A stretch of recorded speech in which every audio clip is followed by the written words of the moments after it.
I'm Mel Simpson. I'm the kinder teacher at Clarendon Children's Centre and educational leader. We're a small centre in inner city Melbourne. We have 17 children a day with 3 educators. And we've actually got 2 children in the room who have hearing difficulties. And this morning in the session I was sitting with Lara who's actually just got a second hearing aid, which she got last night, and she told me that she could hear so much more this morning. I positioned her right next to me. We've really encouraged them to be responsible for their FM devices. What's yours? Right, name on the list. Yep. Okay, how are we going to show all these ideas in this poster? So I was sitting with Lara and working on the iPad poster, and at the end Lara was really keen to write the words, which were the expectations. I was sounding out words for her, and she was of course breaking down words and using what she knows about sounds and letters to be able to write those words. Yeah, wait 5. Make sense? 5 minutes. All right, you want to write minutes? Okay, first sound in minutes. Minute. Yep. It was a good chance for us to have that real one-on-one where we could have that face-to-face, and for me to step her through those important things that she'll need for school.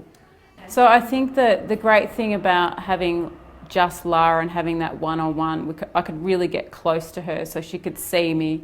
I could turn to her. I could use my finger to point in her direction and her attention. And it's the same with Luca. There'll be times where for Luca it's not just his hearing that we're focused on, we're also focused on him developing his strength in his body, and we can give him challenges and opportunities like that. So I think for children with additional needs such as hearing, it isn't just about interactions, it's also about the environment, such as to stop the noise and to minimise noise so children have access to your language and what you're saying. We've also got carpet on the shelves and on the tables to deaden the sound and to limit the sound. And also we have indoor-outdoor as well to minimise the sound.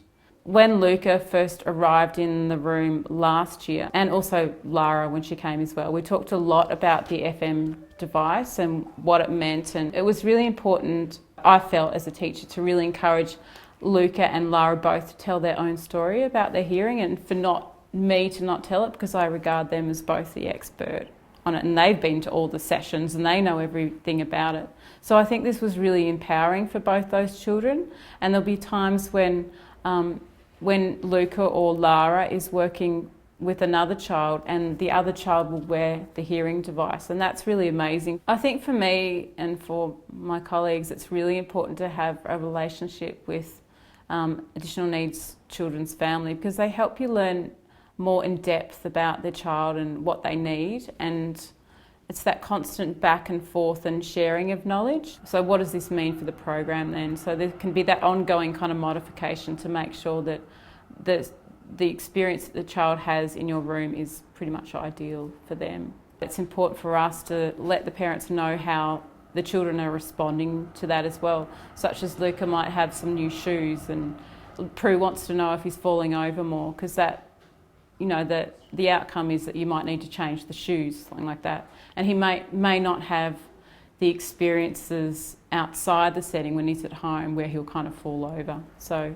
ongoing communication is really important, because the parent will tweak perhaps the intervention a little bit based on what happens here and what we're learning about the children.